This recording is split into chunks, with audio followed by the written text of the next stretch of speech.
The front bib saga continues, and it seems like it was Red Bull, the team that the other outlets complained about, with the Austrian team admitting that they have this device but never actually used it to exploit the advantages of it.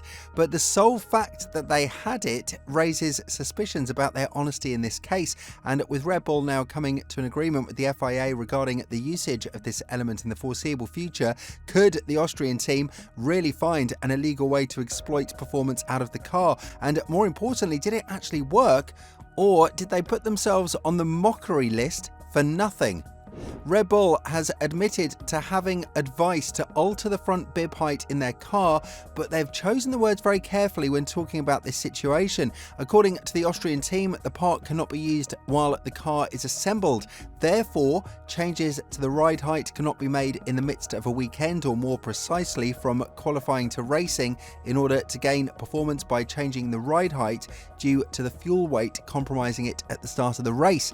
The suspicions were raised from other teams as they believed that this was changed by a mechanic during a routine preparation of the car for the race weekend or remotely from the cockpit, but Red Bull have denied such allegations and said that they haven't gained any performance by having this device on their car. Whether or not this is true, we will see in Austin, I guess, but what is believed is that the sole fact that the part was present on the team's car goes to show that it might have been optimized to a certain extent. It's just the fact that the Austrian team was unable to extract performance out of it. For example, it was believed that Red Bull have made a good usage of this device in Singapore, because while Verstappen's race was quite a statement considering the fact that the RB20's limitations are very well known here, Red Bull's publishing of details of that element on the FIA as part of the regulations revolving around open source parts has raised some suspicions about the front bib.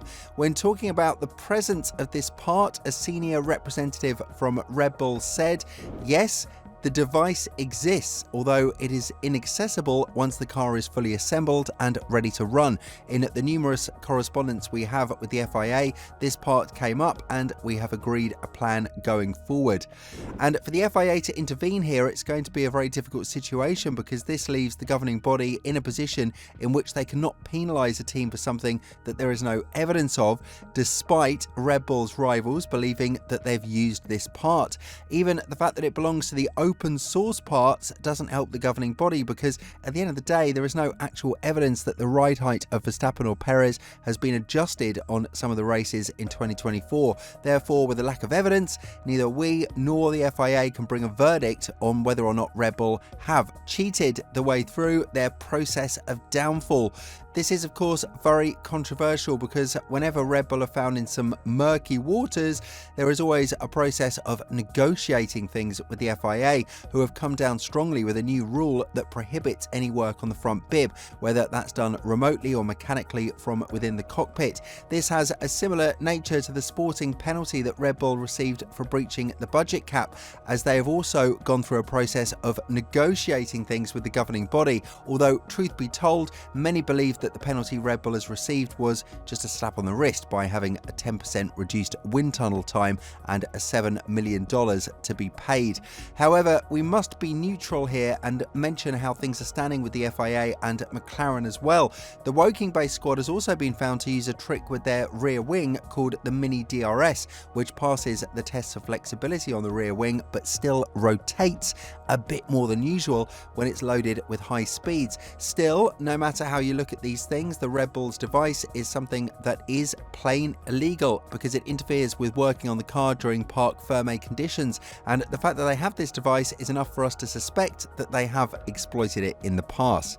The drivers are, as you would expect, defensively oriented towards the usage of the device, and when talking about it, Perez said, "There has been nothing that we were doing. We never actually talked about it. It was impossible. If anything, for example, I remember here that last year it was a sprint event, so we ended up with the ride height close to the moon.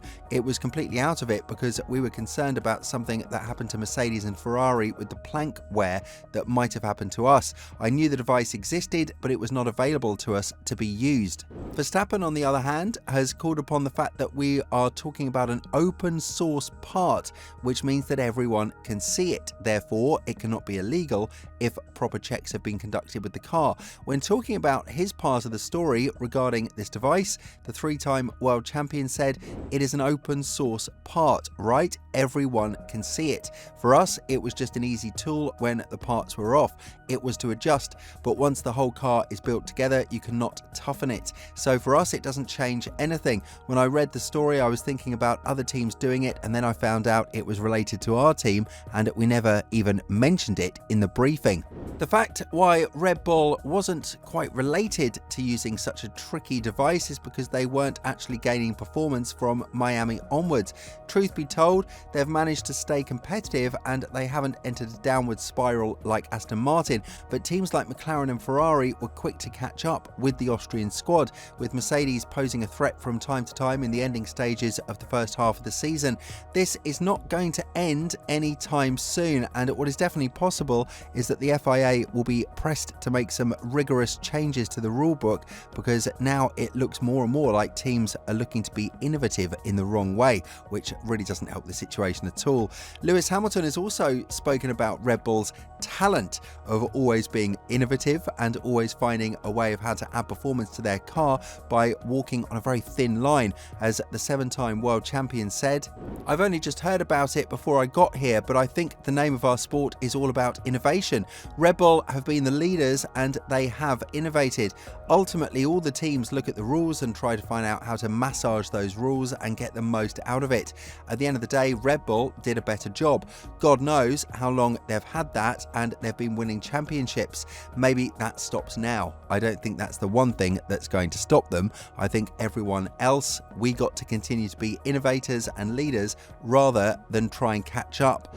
And what is more painful to understand for Red Bull is the fact that they haven't actually gained any performance in the past couple of months. Quite the contrary, they've continued to lose ground, and while they have been satisfied with the information they've received from the floor upgrade like the one in Baku and the further modification in Singapore, it's still not enough to catch up with McLaren on pure merit. Christian Horner is putting all of his trust on the Austin upgrades, believing they are holding the key to a successful remainder of 2024, as it's the last package that the team will bring to this season. Talking about it more, he said, "I think for all teams, Austin will be a natural time of the year to bring some news. We have something important, but I think Ferrari, Mercedes and McLaren will also have updates. Our goal is to build on the basis of what we began to understand clearly after Monza and bring a car that is well balanced between the two axles to give confidence to the driver, but it will not be easy. If we look at Lando's performance in the first stint in Singapore, we need about 23 seconds. We started to figure things out and find some solutions, but we have a lot to do. Obviously, it will depend on how the car responds from a mechanical and aerodynamic point of view, but also on the tyres, which are particularly sensitive this year." With all this in mind, do you think that Red Bull has used the device to alter the ride height thanks to the front bib? Let us know in the comments below what you think, and once you've done that, have a look at the video that's appearing on your screen right now.